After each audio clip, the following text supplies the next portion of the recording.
Students, we are solving chapter 4 exercise 4.2. Question number 1. Okay. Find the roots of the following quadratic equations by factorization. By the method of factorization. Now the first quadratic equation is x square minus of 3x minus of 10 is equal to 0. Now on comparing this given quadratic equation by the standard quadratic equation, which is your ax square plus bx plus c is equal to 0, and what we get? We get a is equal to 1. And what is a? A is the coefficient of x square. Here the coefficient of x square is 1. B is your minus 3. Here the coefficient of x is b, and in this the coefficient of x is minus 3, so b is minus 3. And c means constant, and c is your minus of 10. Now we have already done splitting the middle term method in 8th class, in 9th class. So using the same method here also, since it is a quadratic equation, so it is made up of a quadratic polynomial equating it to 0. So now what we do, we will take the product of a and c. A is your 1, c is your 10, minus 10, sorry. So the product of a and c is 1 into minus 10, it will give you minus 10. And the two factors of minus 10 we are taking as minus 5 and 2. And why?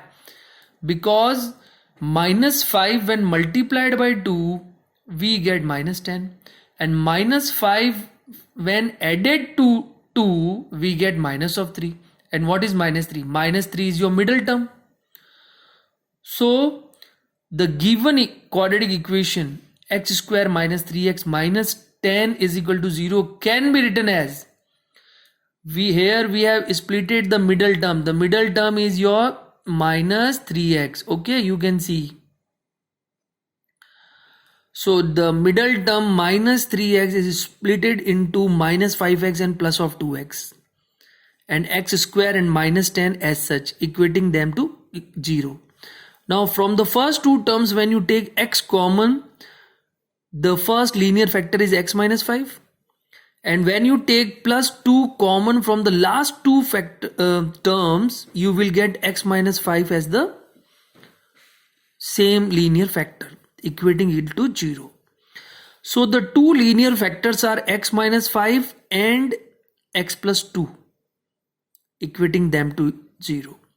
So either x minus 5 is equal to 0, so it implies that x equal to 5, or x plus 2 is equal to 0, so it implies that x equal to minus 2.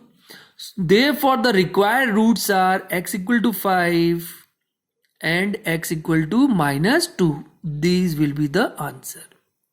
Okay. Now come to the third part.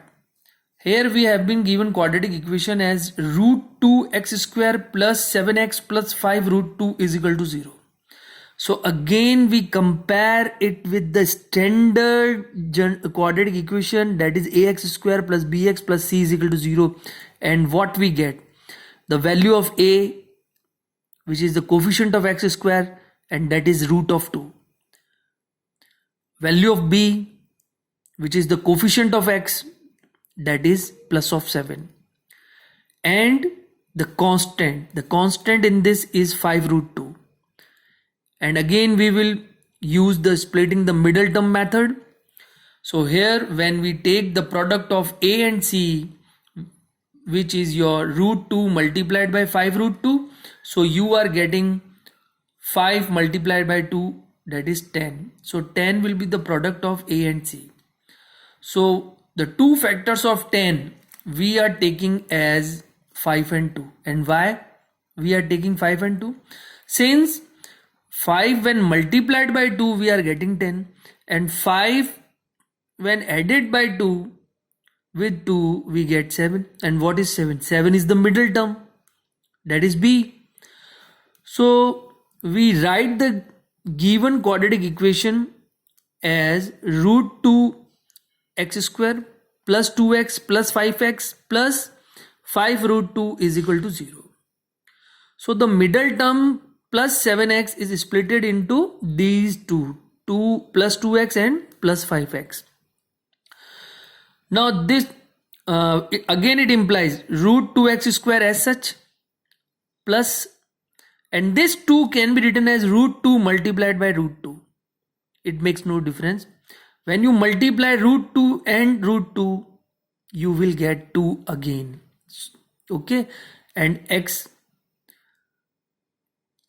Then again we have plus 5x and plus of 5 multiplied by 2 and equating it to 0.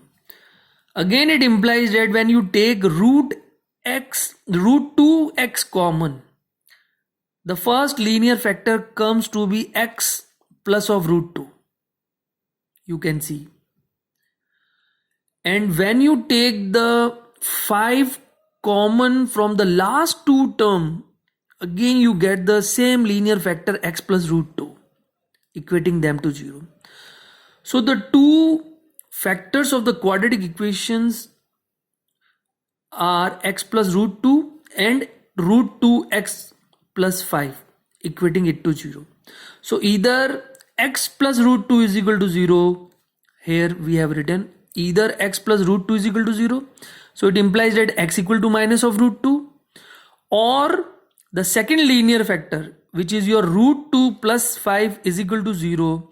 So again it implies that x will be equals to minus of 5 upon root 2. So therefore the required roots are x equal to minus root 2 and x equal to minus 5 upon root 2.